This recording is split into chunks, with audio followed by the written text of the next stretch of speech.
चित्रकेतुरुवाच अजितजितः सममतिभिः साधुभिर्भवान् जितात्मभिर्भवता विजितास्तेऽपि च भजताम् कामात्मनां य आत्मदोति करुणः तव विभवः खलु भगवन्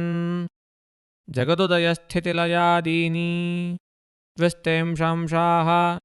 तत्र मृषा स्पर्धन्ति पृथगभिमत्या परमाणुपरममहतः त्वमाद्यन्तान्तरवर्ती त्रयविधुरः तेऽपि च सत्त्वानां यद्ध्रुवं तदेवान्तरालेऽपि क्षित्यादिभिरेष किलावृतः सप्तभिर्दशगुणोत्तरैरण्डकोशः यत्र पतत्यणुकल्पः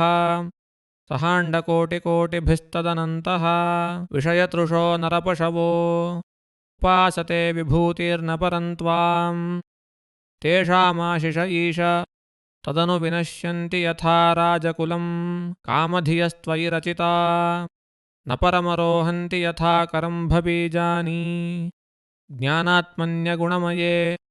गुणगणतोऽस्य द्वन्द्वजालानि जितमजित तदा भवता यदाह भागवतं धर्ममनवद्यं निष्किञ्चना ये मुनयः आत्मारामायमुपासते पवर्गाय विषममतिर्न यत्र नृणाम् त्वमहामिति मम तवेति च यदन्यत्र विषमधिया रचितो यः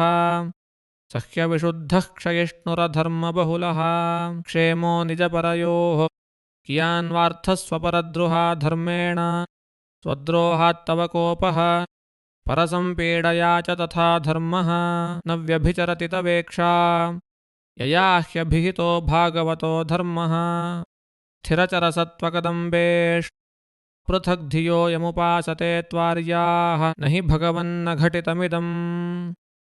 त्वद्दर्शनान् नृणामखिलपापक्षयः यन्नाम सकृच्छ्रवणात् पुक्कशोऽपि विमुच्यते संसारात् अथ भगवन्वयमधुना त्वदवलोकपरिमृष्टाशयमलाः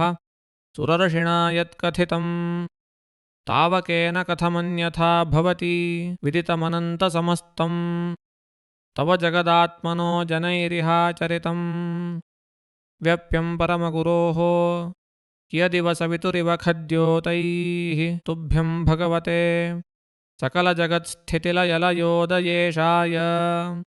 दुरवसितात्मगतये कुयोगिनां भिदा परमहंसाय यं वैश्वसन्तमनुविश्वसृजश्वसन्ति यञ्चेकितानमनुचित्तय उच्चकन्ति भूमण्डलं सरषपायति यस्य मूर्ध्नि तस्मै नमो भगवतेस्तु सहस्रमूर्ध्ने। हरे कृष्ण कृष्ण कृष्ण हरे हरे हरे राम राम राम हरे हरे।